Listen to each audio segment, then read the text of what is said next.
Hi friends, welcome to our channel. இன்னைக்கு நாம பார்க்க போறது சூப்பரான ஒரு கிரேவி தான். வாங்க வீடியோக்குள்ள போலாம்.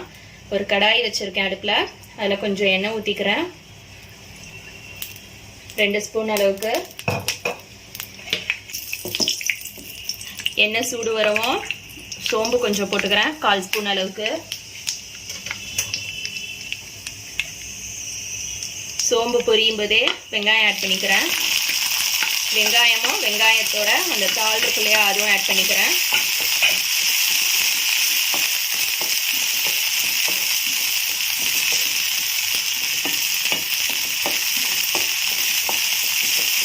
வெங்காயம் நல்ல கலர் மாறணும், அது வரையிலும் ஃபுல்லாக வதக்கணும். வெங்காயம் ஸ்லோ ஃப்ளேமில் வச்சு தான் வதக்கணும். மீடியம் ஃப்ளேமில் கூட வைக்காதீங்க, ஏன்னா கலர் மாறிடக்கூடாது, தீயக்கூடாது. அதான் மெயின் விஷயம்.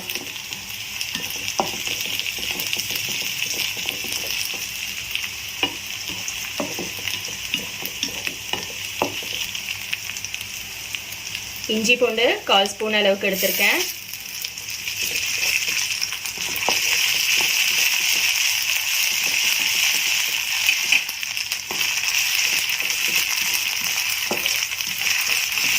இஞ்சி பூண்டு பச்சை வாசனை போனதுக்கு அப்புறமா ஒரு பச்சை மிளகாய், 2 தக்காளி எடுத்திருக்கேன்.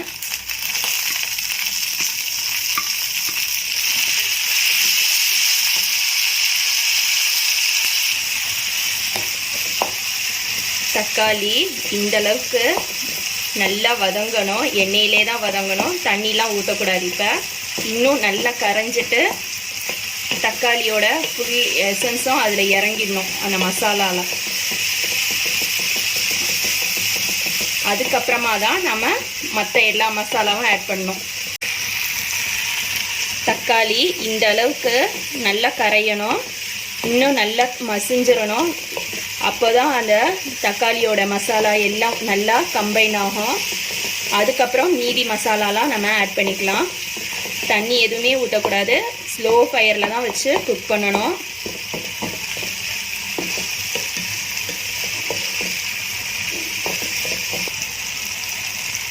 இப்போ இதில் நான் ஒரு 1/2 ஸ்பூன் அளவுக்கு மிளகாத்தூள் ஆட் பண்ணியிருக்கேன்.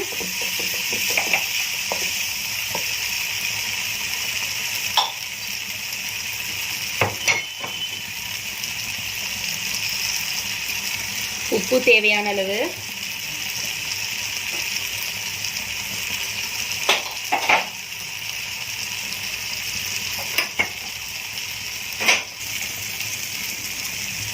மார்க்கெட்டில் கிச்சன் கிங் மசாலான்னு சொல்லிட்டு கிடைக்கும், அது வாங்கியிருக்கேன். அது போடுறேன் 1 ஸ்பூன் அளவுக்கு.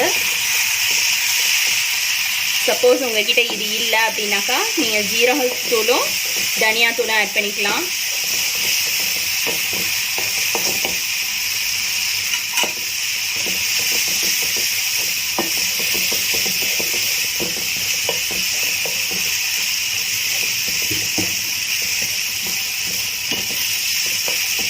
இப்போ இதில் லைட்டாக தண்ணி ஆட் பண்ணிக்கிறேன்.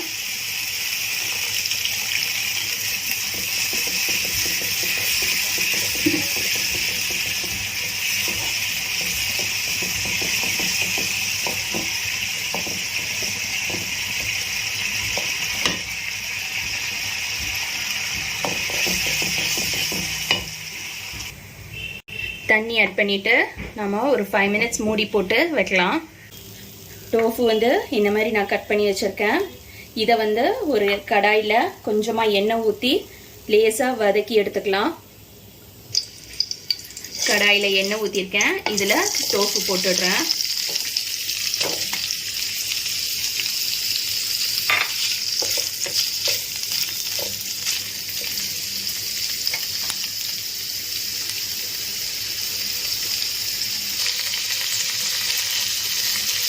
டோஃபு போட்டுட்டு ரொம்ப கரண்டி வச்சு கிளறக்கூடாது. ஒரு பக்கம் ஃபுல்லாக கலர் வந்ததுக்கப்புறம் லைட்டாக நம்ம சட்டியை லேசாக ஆட்டி விட்டாக்கா மறுபக்கம் மாறிடும். மாறிட்டு அதே கலர் வந்துடும். நம்ம அது வரையும் கொஞ்சம் வெயிட் பண்ணலாம். இப்போது ஒரு சைடு கலர் வந்திருக்கும். இப்போ நான் சட்டியை இப்படி ஆட்ட போகிறேன். ஆட்டும் போது அதே மாறிட்டு கலர் வந்துடும். இன்னும் கொஞ்சம் நேரம் அடுப்பிலே வச்சிருக்கலாம்.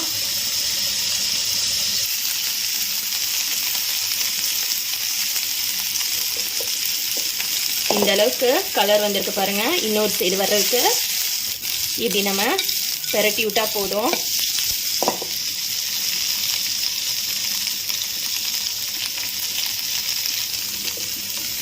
இப்போ இதை எடுத்து ஒரு சைடு வச்சுக்கிறேன்.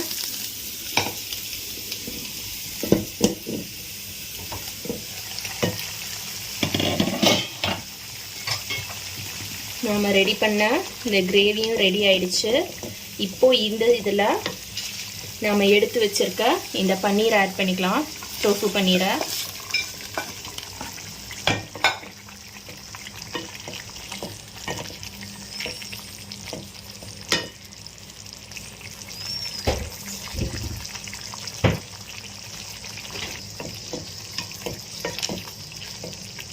டோஃபு பன்னீர் போட்டதுக்கு அப்புறமா ரொம்ப நேரம் குக் பண்ணணும்னு அவசியம் இல்லை. ஒரு 2 minutes விட்டுட்டு இந்த ஸ்டேஜில் நான் ஃப்ரெஷ் க்ரீம் ஆட் பண்ண போகிறேன். சப்போஸ் உங்கள்கிட்ட ஃப்ரெஷ் க்ரீம் இல்லை அப்படின்னாக்கா நீங்கள் ஒரு 1/4 கப்போ இல்லை அதை விட கம்மியாக ஒரு 2 டேபிள் ஸ்பூன் அளவுக்கு கூட நீங்கள் தேங்காய் பால் ஆட் பண்ணிக்கலாம்.